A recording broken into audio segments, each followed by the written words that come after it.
Baik, bismillahirrahmanirrahim. Assalamualaikum warahmatullahi wabarakatuh. Sebelumnya, perkenalkan nama saya Nabila Walia Zahri dengan NIM 12320201117 dari PAI 5D.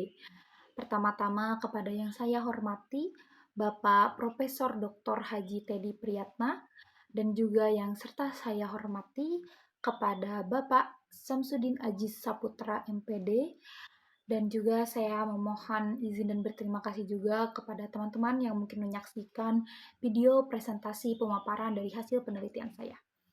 Nah, di sini saya akan memaparkan hasil penelitian saya selama beberapa bulan terakhir ini dengan judul Analisis Pengaruh Pendidikan Agama Islam terhadap Kemampuan Membaca Al-Quran Peserta Didik di SMK 2 Muhammadiyah Cibiru, Kota Bandung. Nah, mungkin kita langsung saja masuk kepada slide pertama.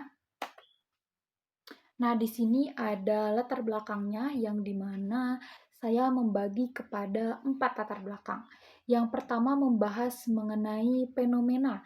Nah, ini yang menjadi latar belakang kenapa saya memilih judul ini. Karena saya melihat fakta di lapangan, terdapat fenomena yang dimana peserta didik di sekolah, bahkan sekolah berbasis Islam gitu, mereka tuh masih banyak yang belum mengetahui cara membaca Al-Quran yang baik dan benar. Kayak mereka bisa membaca Al-Quran, tapi ya udah membacanya itu secara asal-asalan saja. Dari mahorijilnya sudah salah, bahkan tajwidnya mereka belum tahu. Nah, itu fenomena yang saya lihat sehingga kenapa saya memilih judul ini. Nah, lalu di sini ada kebutuhan pendidikan. Nah, yang dimana kebutuhan pendidikan ini ada penguatan literasi Al-Quran. Nah, juga pembelajaran PAI yang tidak hanya bersifat kognitif gitu. Tapi karena memang sekarang sudah kurikulum cinta, kurikulum terbuka yang deep learning juga, maka pembelajaran itu udah bukan sebatas kognitif lagi gitu, bahkan di PAI. Nah, lalu pendekatan pembelajaran yang adaptif. Lalu penanaman strategi pendampingan dan latihan berkelanjutan. Nah, itu yang dibutuhkan untuk pendidikan PAI sekarang gitu. Nah, setelah tadi realita dan kebutuhan, sekarang masuk kepada realita di fakta lapangannya seperti apa gitu. Nah, realitanya gitu, dari yang harusnya tadi idealnya pendidikan PAI itu seperti tadi, tapi realitanya pendidikan di PAI ini tuh malah menjadi masih monoton gitu, masih sebatas ya kognitif itu. Bahkan pendidikan PAI ini atau bahkan terkhusus untuk pembelajaran Al-Qur'annya, ya sudah ketika orang yang memang sudah paham mereka bisa mengikuti ritmenya, tetapi ketika orang yang masih belum benar-benar paham, masih di titik nol, ya udah mereka gak bakal mengerti, kesulitan untuk mengikuti pembelajarannya gitu. Nah, itu permasalahan yang paling umum di sekolah sekarang. Nah, lalu ada idealnya gitu. Nah, idealnya pembelajaran di PAI ini harus menggunakan pendekatan yang memang bisa digunakan untuk semuanya. Salah satunya dengan menggunakan deep learning yang tadi saya paparkan di awal gitu. Nah, lalu saya selanjutnya di sini ada gap penelitian. Nah, dari penelitian-penelitian yang sudah saya riset juga sebelum memilih judul ini, banyak penelitian yang memang ini tuh berfokus kepada PAI-nya saja, PAI secara general dan secara umum gitu. Nah, banyak juga di sana yang tidak mematokkan kepada penelitian kepada satu kasus, misalkan hanya tingkat SMK, nggak ada gitu. Mereka aja sudah membuat secara general gitu. Nah, makanya saya memilih judul ini yang dimana saya mengerucutkan penelitian menjadi mereka tuh pengaruh PAI ini terhadap kemampuan membaca Al-Quran. Nah, itu belum ada gitu, belum banyak meneliti. Nah, bahkan di sini saya mengambil tingkat di SMK gitu. Nah, seperti itu. Mungkin kita lanjut saja. Baik, selanjutnya di sini ada pembahasan mengenai rumusan masalah yang dimana di sini saya membagi rumusan masalah terhadap 4 bagian. Yaitu yang pertama saya mempertanyakan mengenai bagaimana distribusi tingkat kemampuan membaca Al-Quran di kelas 12 SMK Muhammadiyah 2 Cibiru, Kota Bandung berdasarkan pembelajaran PAI. Lalu yang kedua ada apakah ada hubungan antara intensitas pembelajaran PAI dengan kemampuan membaca Al-Quran di kelas 12 SMK Muhammadiyah 2 Cibiru, Kota Bandung. Lalu yang ketiga adalah membahas mengenai seberapa besar gitu pengaruh PAI terhadap peningkatan kemampuan membaca Al-Quran pada siswa di kelas 12 SMK Muhammadiyah 2 Cibiru, Kota Bandung. Nah, terus yang terakhir ini mengenai bagaimana perbedaan kemampuan membaca Al-Quran antara siswa yang mendapatkan metode pembelajaran PAI berbeda di kelas 12 SMK Muhammad 2 Cibiru, Kota Bandung. Nah, lalu selanjutnya ada mengenai tujuan penelitiannya. Nah, tujuannya ini sama, karena ini menjawab rumusan masalah, maka ada 4 poin, yang dimana poin pertama ini membahas mengenai distribusi tingkat kemampuan membaca Al-Quran di kelas 12 SMK Muhammadiyah 2 Cibiru, Kota Bandung, berdasarkan pembelajaran PAI, penerapan metode pembelajaran kooperatif tipe Jigsaw pada pelajaran SKI di kelas 10 MAN 2 Kota Bandung. Nah, karena ketika tadi melihat dari permasalahan gitu, kalau memang pendekatan pembelajarannya itu masih monoton gitu, masih menggunakan kognitif yang berfokus pada kognitif. Nah, makanya di sini saya ingin memberikan pembelajaran tipe Jigsaw, yang dimana nanti si siswa itu tuh sudah bisa mempraktekkan secara langsung juga mengenai pembelajaran Al-Quran itu. Nah, lalu yang kedua ada hubungan antara intensitas pembelajaran PAI dengan kemampuan membaca Al-Quran di kelas 12 SMK Muhammadiyah 2 Cibiru, Kota Bandung. Lalu yang ketiga ada pengaruh pembelajaran PAI terhadap peningkatan kemampuan membaca Al-Quran pada siswa di kelas 12 SMK Muhammadiyah 2 Cibiru, Kota Bandung. Lalu yang terakhir ada perbedaan kemampuan membaca Al-Quran antara siswa yang mendapatkan metode pembelajaran PAI berbeda di kelas 12 SMK Muhammadiyah 2 Cibiru, Kota Bandung. Nah, lalu kita lanjut ke slide selanjutnya. Baik, di sini ada peneliti terdahulu atau studi pustakanya, yang dimana di sini saya memasukkan sampel di PPT ini untuk 4 studi pustaka, yang mana di pertama ini ada dari Anjarsari, Syahidin, dan Sumarna pada tahun 2017, yang di sini membahas bahwa program pembiasaan membaca Al-Quran ini meningkat terhadap kemampuan dari membaca si siswa. Nah, tapi pada peneliti ini tuh tidak dijelaskan secara spesifik pada pembelajaran PAI, bahkan justru kemampuan ini tuh dijelaskan ada pada program khusus di luar PAI formalnya gitu. Nah, lalu ada pada penelitian Mariani dan Jamaluddin pada tahun 2017. Nah, kalau ini menjelaskan bahwa pembelajaran tipe Jigsaw ini tuh mampu meningkatkan hasil belajar dan keaktifan siswa, meskipun pada penelitian ini juga tidak dijelaskan secara spesifik mengenai mata pelajaran PAI-nya gitu. Tapi memang tipe Jigsaw ini tuh bisa mengasah keaktifan dan dalam membaca si siswa gitu. Lalu selanjutnya pada Anggrayani pada tahun 2019 dia tuh membuktikan gitu bahwa metode Jigsaw ini tuh berpengaruh secara signifikan terhadap hasil belajar PAI siswa. Nah, tapi ini menjelaskan PAI memang, tapi di luar dari kemampuan Al-Quran itu tersendiri, kemampuan membaca Al-Quran itu tersendiri gitu.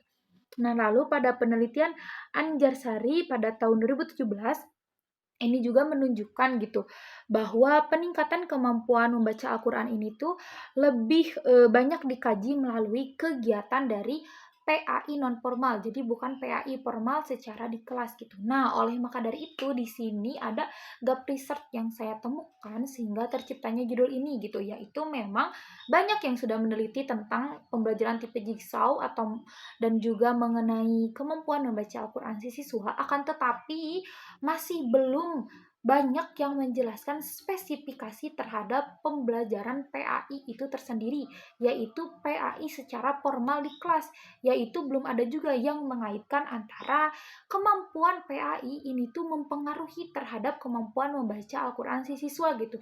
Nah, sehingga itulah kenapa saya mengisi gap-gap kekosongan itu dengan meneliti judul analisis pengaruh pembelajaran pendidikan agama Islam terhadap kemampuan membaca Al-Quran siswa kelas 12 SMK Muhammadiyah 2 Cibiru, Kota Bandung. Oke, kepada slide selanjutnya. Nah, di sini ada konsep teori yang dimana saya membagi terhadap 3 konsep, yaitu yang pertama, pengajaran PAI dan kaitannya dengan kemampuan membaca Al-Quran. Nah, kalau yang kedua ada pendidikan agama dan metode pembelajarannya. Nah, yang ketiga ini tuh ada hubungan antara metode pembelajaran dan kemampuan si siswanya. Nah, ini 3 teori yang saya ambil untuk penelitian saya di sini. Nah, oke, selanjutnya. Nah, di sini ada hipotesis penelitian gitu, yang dimana dari kerangka konseptual di atas tadi, maka hipotesis pada penelitian ini adalah HO. Ini tuh menjelaskan bahwa pada next slide ini membahas mengenai hipotesis penelitian, yaitu pada H0 di sini tuh menjelaskan bahwa tidak terdapat pengaruh antara pengajaran pendidikan agama Islam dengan kemampuan membaca si siswa. Nah, sedangkan pada H1 dijelaskan bahwa terdapat pengaruh antara pembelajaran PAI atau pendidikan agama Islam dengan kemampuan belajar si siswa. Nah, mungkin kita lanjut ke slide selanjutnya. Di sini ada metode yang saya ambil gitu. Nah, di sini saya ada 4 metode yang digunakan. Sebenarnya ini memang saya menggunakan metode kuantitatif, tapi ada campurannya karena saya butuh beberapa data penguat gitu agar tidak hanya objektif dari saya saja gitu. Nah, di mana yang pertama ini ada wawancara sebagai penguat data, yang dimana saya melaksanakan wawancara kepada kepala sekolah, guru PAI, dan siswa SMK Muhammadiyah 2 Cibiru. Lalu yang kedua saya melaksanakan observasi yang dimana ini tuh adalah suatu pengamatan yang dimana sebelum saya melaksanakan tes uji coba, saya melakukan pengamatan dulu untuk melihat bagaimana pembelajaran yang terjadi di SMK Muhammadiyah ini. Lalu yang ketiga ada dokumentasi. Nah, ini untuk mengumpulkan data melalui dokumen tertulis maupun elektronik. Lalu yang keempat ada tes, yang dimana ini untuk mengukur kemampuan siswa secara objektif. Nah, di sini ada hasilnya. Ini hasil penelitiannya. Nah, pada slide selanjutnya. Belum, cuy. Nah, pada slide selanjutnya ini membahas mengenai hasil penelitian, yang dimana hasil yang telah saya dapatkan dari penelitian ini menunjukkan bahwa kemampuan membaca Al-Quran di SMK Muhammadiyah 2 Cibiru Kota Bandung ini sedang, yang dimana terdapat 62,8 nilai rata-ratanya, dan standar deviasinya ada 14,86, yang dimana ini tuh menunjukkan bahwa setengah dari siswa di SMK Muhammadiyah 2 Cibiru Kota Bandung ini memiliki kemampuan yang baik dalam membaca Al-Quran, sedangkan setengah laginya masih kurang dalam membaca Al-Quran.